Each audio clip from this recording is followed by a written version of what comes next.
At this, Pilate tried his best to pardon him, but the Jews shouted him down.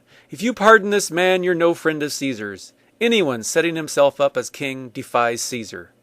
When Pilate heard those words, he led Jesus outside. He sat down at the judgment seat in the area designated Stone Court. It was the preparation day for Passover. The hour was noon. Pilate said to the Jews, "Here is your king."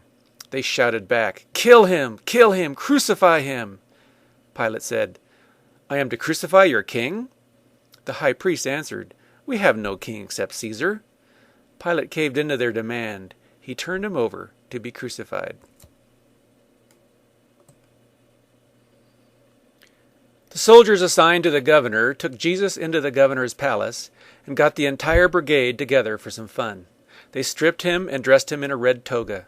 They plaited a crown from branches of a thorn bush and set it on his head. They put a stick in his right hand for a scepter.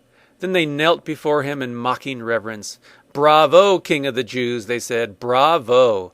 Then they spit on him and hit him on the head with a stick. When they had had their fun, they took off the toga and put his own clothes back on him. Then they proceeded out to the crucifixion.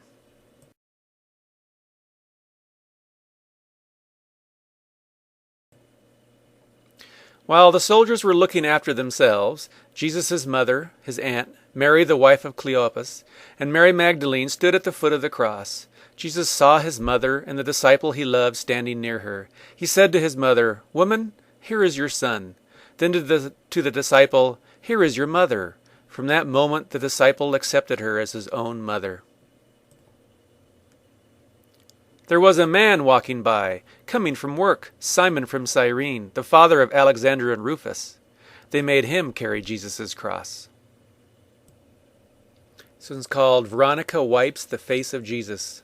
This is from a legend of the Middle Ages in which a woman, Veronica, gives Jesus a cloth to wipe the sweat from his face as he's carrying the cross, and he gives it back to her, and it has the image of his face on it. The cloth is said to still be in the St. Paul's Basilica in Rome.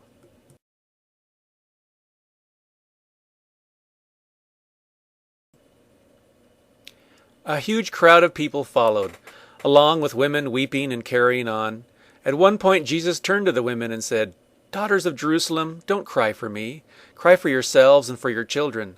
The time is coming when they'll say, 'Lucky the woman who never conceived. Lucky the wombs that never gave birth. Lucky the breasts that never gave milk.' Then they'll start calling to the mountains, 'Fall down on us,' calling to the hills, 'Cover us up.'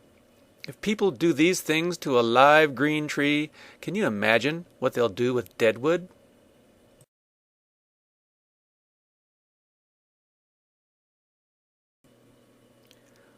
When they crucified him, the Roman soldiers took his clothes and divided them up 4 ways, to each soldier a fourth. But his robe was seamless, a single piece of weaving, so they said to each other, "Let's not tear it up. Let's throw dice to see who gets it." This confirmed the scripture that said, "They divided up my clothes among them and threw dice for my coat." When they got to the place called Skull Hill, they crucified him, along with the criminals, one on his right, the other on his left. Jesus prayed, "Father, forgive them. They don't know what they're doing." By now it was noon. The whole earth became dark, the darkness lasting 3 hours, a total blackout. The temple curtain split right down the middle. Jesus called loudly, "Father, I place my life in your hands." Then he breathed his last. When the captains there saw what happened, he honored God. This man was innocent, a good man and innocent. All who had come around as spectators to watch the show, when they saw what actually happened, were overcome with grief and headed home. Those who knew Jesus well, along with the women who had followed him from Galilee, stood at a respectful distance and kept vigil.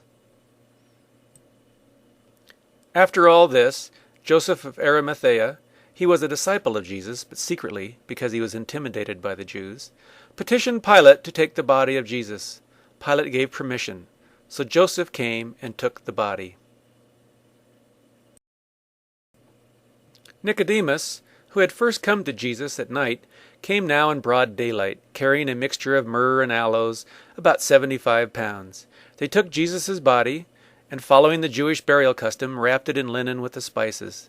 There was a garden near the place he was crucified, and in the garden a new tomb in which no one had yet been placed. So, because it was Sabbath preparation for the Jews, and the tomb was convenient, they placed Jesus in it.